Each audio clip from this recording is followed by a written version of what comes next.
Good morning, Andrew. How are you today? I'm good, thank you, Adam. How are you today? I'm alright. I tell you what, I really hate doing intros. Tom always knows what to say in these intros. Should we do rock, paper, scissors to see who gets to do the intro, right? Yeah, that sounds good. Alright, on 0. You ready? There's a bit of a delay there. You've won. I'll do the intro. Let's take a look at the headlines. First up, we have an update on Kyle O'Reilly's alleged seizure on NXT.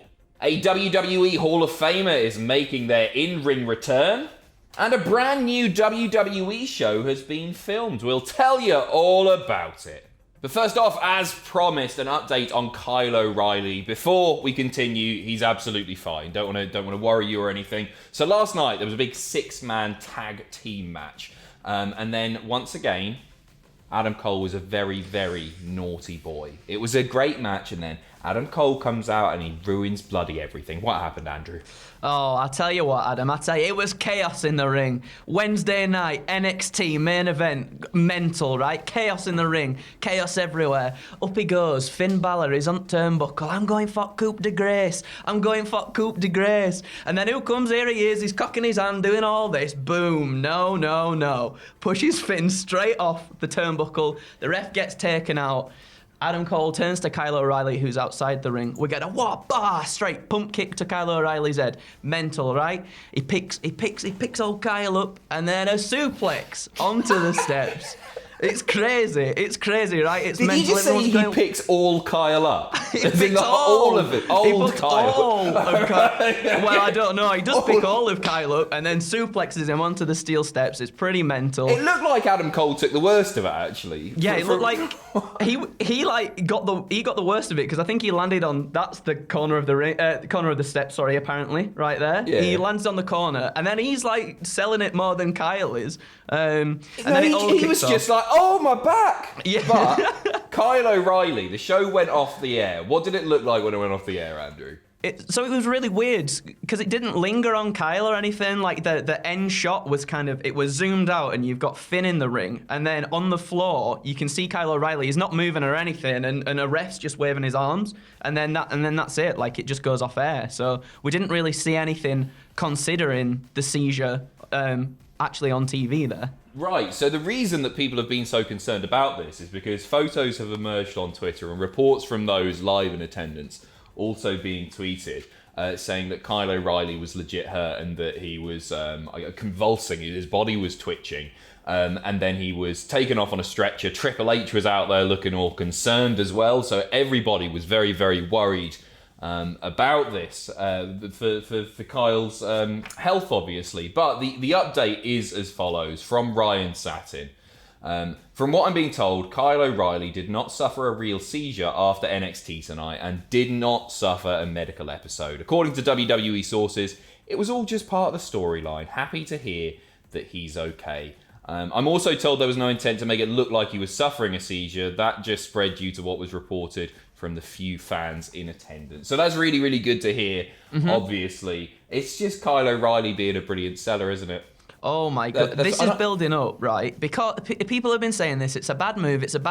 If we get anything like the matches those two had in Ring of Honor, it's going to be phenomenal. It's just building up to this massive blow-off, Adam, and it's going to be incredible. It is, it's going to be great. What I'm not sure I fully believe Ryan Satin here. No disrespect to Ryan Satin, right? But the fact that on the version that we've both watched, Triple H wasn't out there on TV tending to Kyle. Why would that have been filmed? Maybe they were going to put it on WWE.com or the YouTube channel, or maybe show it next week or something like that. Perhaps that's the reason. But I actually think maybe they were working the fans in attendance. Actually, I think they might have wanted to get, because this has increased the intrigue in this storyline tenfold. It was already brilliant, and now we've got this going out. Everybody's talking about this right now. I think the intention might have been to work us. You know, I'm not saying that Ryan Satin's a liar. Without a doubt, though, because it just adds more sort of excitement surrounding this whole entire thing. It makes it seem more genuine. Like, we just get, I don't think we even, or at least I didn't see any videos on Twitter or anything about it. It was just a picture, and that just makes it seem a bit more real, doesn't it? Just a picture, exactly, and you're like, whoa, what's going on? That's a bit scary and stuff. So I think this might be the conspiracy theorist in me talking, but I think that maybe the intention was, the hope was that a fan would take a picture or take a video and put it on Twitter, and that's what's happened. And now we're talking about it, and now we want to see the match even more. So well done, Danny Trips. He's done it again. Next up, I'm bloody fed up of old people wrestling, and we got another one now. It's an absolute a WWE Hall of Famer making his return into the ring nearly 14 years after he last stepped into the ring. Tully Blanchard teaming with FTR to take on Jurassic Express in a couple of weeks' time on Dynamite after Luchasaurus made his return last night. I watched it, and it sounded like the commentary didn't really give a toss about Luchasaurus. It was such a weird thing. His mask appeared, and it's like, oh God, he's not going to be wearing his mask anymore. And then it cuts to him, and he's got a mask on, and they're all like, it's a different mask! I couldn't even tell, it looked like the same bloody thing. But yeah, Tully Blanchard is going to be in a six-man tag there. How do you feel about this?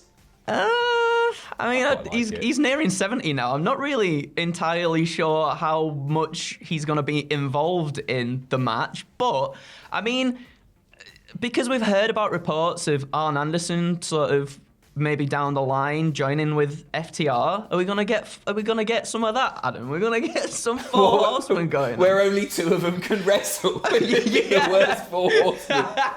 Bring back Mongo.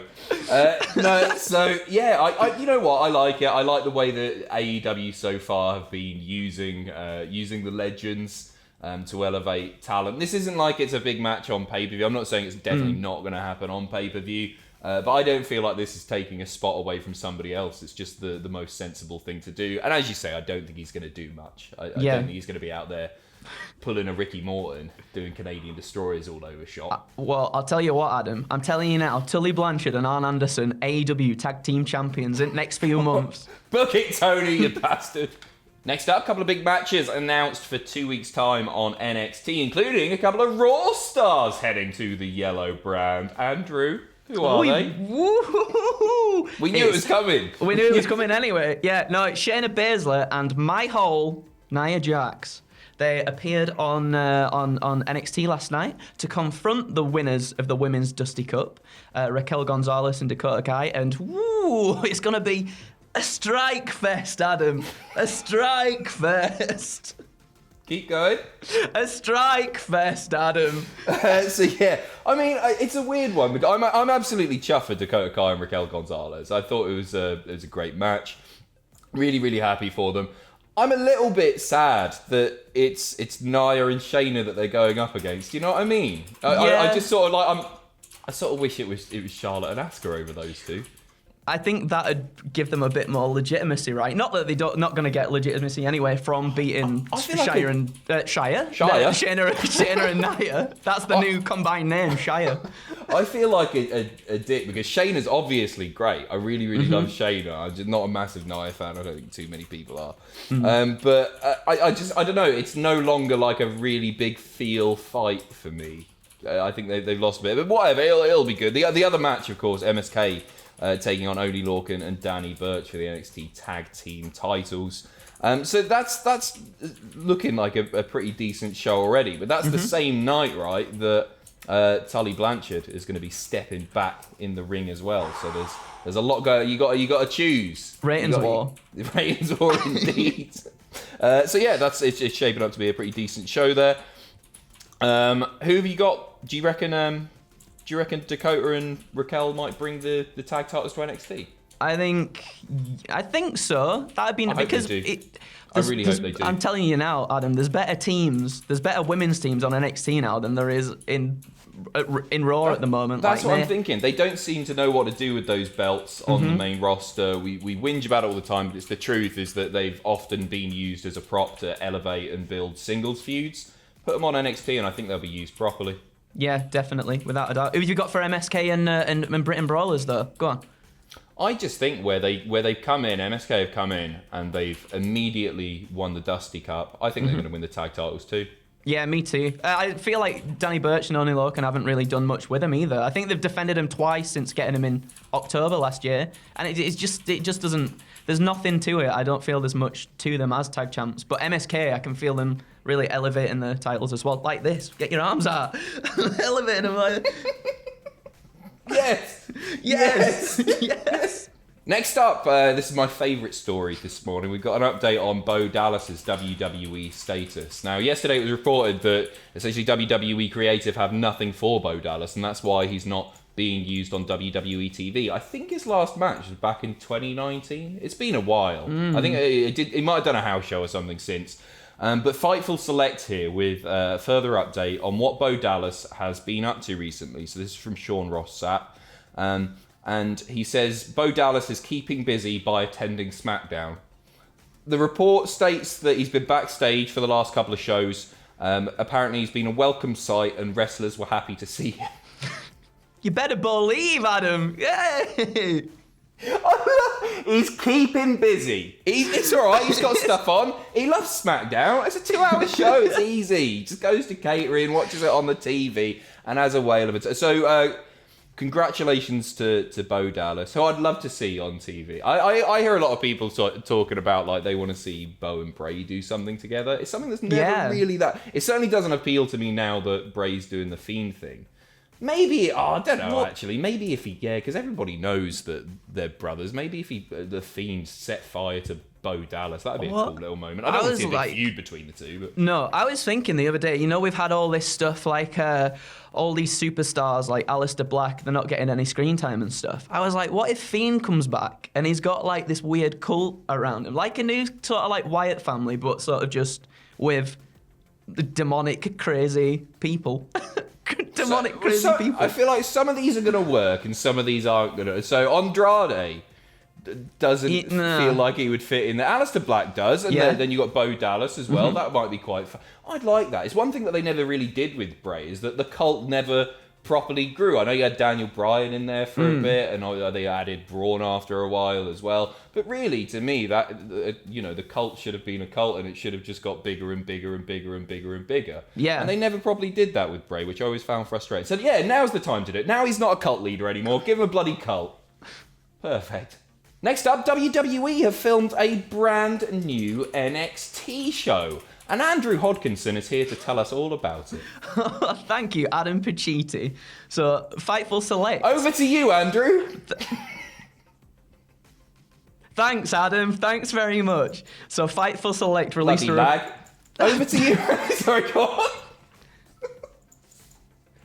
Thanks, Adam. Pissed off. Thanks, Adam. Look at the comments. No, it'll be fine. Fightful Select have released a report with several details regarding a new show called NXT Evolve. First, they reported that graphics and a championship belt have been created with the NXT Evolve branding. So, former head of Evolve promotion, Gabe Sapolsky, and Jeremy Borash, Jeremy Borash, that's what I mean, are both heavily German involved. cousin. It's fine. The report also states that the production of the show is completely unique from anything else that WWE has done. And the production has taken place at the warehouse that WWE used as a makeshift performance center for talent at the beginning of the pandemic as well. So that's pretty cool. We've got Hasiah Williams. He was reportedly the host of the show. Which I like also him a lot. Yeah, I like him. Really talented guy. I think he's really, really cool. And it also saw many of WWE's newest signees involved. And I guess this makes sense because we heard about the 24 or so people that have just been signed. A new show for them and for something for them not to get lost in the shuffle of stuff, I think is a really good idea. I agree. I think it's cool. I think it's sort of, it seems to be like this is developmental for developmental, isn't it? You're going to go here before you go to big boy NXT. So yeah, I like it, and it feels like they're adding so much stuff to the network. And it'd be interesting to see like how the Peacock deal affects this as well. But obviously you've got ICW on there. Progress is starting up again this weekend. But this is I feel first of all, I think Evolve's a really, really cool name. NXT Evolve sounds like a cool thing. And just attaching the NXT name to it, I think makes it more interesting and a bit more watchable as well. Yeah. I'm more likely to watch this because it's got the NXT branding on it, as opposed to some of the other stuff that's going on the network. So it's cool, and it'll be cool to see some new faces. And Borash as well. Borash is great. It feels like anything that Borash touches turns to gold. So I'm really, really looking forward to this. Really looking forward to it. So check it out when it appears on the network. And finally, a huge, unbelievable main event has been added to AEW Revolution. It's mental, this. Kenny Omega and Jon Moxley are going to be in an exploding barbed wire death match. What? Shades of FMW, Adam. Shades of those crazy matches that Mick Foley and Terry Funk have been a part of. Will it go as hard as that, though? Will it go as mental as that? Oh, I hope so. I don't hope so. It's just it's really, really interesting, and I think it's a cool thing to do, because one thing that I've noticed a lot of fans are sort of frustrated with WWE for is the way that they present hardcore stuff now. Is, we get Extreme Rules, for example, and it all just feels a little bit tame. They're going balls to the wall with this, and nobody knows what to expect. And given the participants in this match, and obviously Moxley's hardcore, more than hardcore background, I think they're going to go all out, and I think this is going to be really special. I don't want to see this done all the time by any means, but as a one-off, it's really fascinating. I'm looking forward to it. Yeah, and these kinds of matches, especially for AEW, always seem to garner a lot of people talking about it afterwards. Like, oh, did they go too far? Like that match that Moxley and Omega had on, I think it was Full Gear in 2019, and they properly went hard, tearing up the ring and slamming each other on it and stuff. And then people were just talking about it for ages, going, oh, was it too much? And I think it's a good thing really for them to do something like this, mix it up, change it, especially in mainstream wrestling too. It's nice to see something new like this. It'd be interesting to see if they get a few lapsed fans coming back, people who were a fan of the Attitude Era and some of the more hardcore stuff there. Maybe old ECW fans that have stopped watching or whatever. See if they tune in once again. I guess the thing, to me as well, it's the stuff that I don't want to see anymore is unprotected chair shots and stuff like that. I don't mind the odd little bit of blood, but I don't want to see people getting concussions. And I think that they'll present this in a hardcore way, but also a relatively safe way. I don't see anybody getting legit hurt from this stuff. Just a little few scrapes, little few bruises. Where do you go from here, though? I remember one match. Have you ever heard of the Exploding Anus death match? This is a legit thing. I remember reading about it. I've never seen it, but what they had to do is put a firecracker up your opponent's bum, light it, and that's how you win the match, by doing that. And then that's just jackass. It is just jackass. Jackass. But I think that's the sensible next step. That's the sensible AEW. next. Yeah. So I'll tweet that to Cody. I'll tweet that to Cody and Tony. Yep. Later. Let's run down the card quickly. So we got Team Taz versus Darby Allin and Sting in a street fight. Sting taking a big old bump last night. Hikaru Shida versus the AEW World Women's Championship title eliminator tournament winner for the AEW Women's World title, obviously. Paige versus Matt Hardy, where the winner receives the loser's first quarter 2021 earnings. The Young Bucks versus Chris Jericho and MJF for the World Tag Team titles. We got the Face of the Revolution ladder match featuring Cody Rhodes, Scorpio Sky, Penta for a TNT title shot. And there's your firecracker up the bum match, because that's definitely what it's going to be. Yeah. Andrew, anything to plug? Twitch.tv/Cultaholic on the Mondays. You got the Monday Fun Days. Other than that, not much. What have you got to plug, Adam? Doing reactions on Sunday. Brilliant. Just professional, isn't it? Should we go? Yeah, bye! See ya!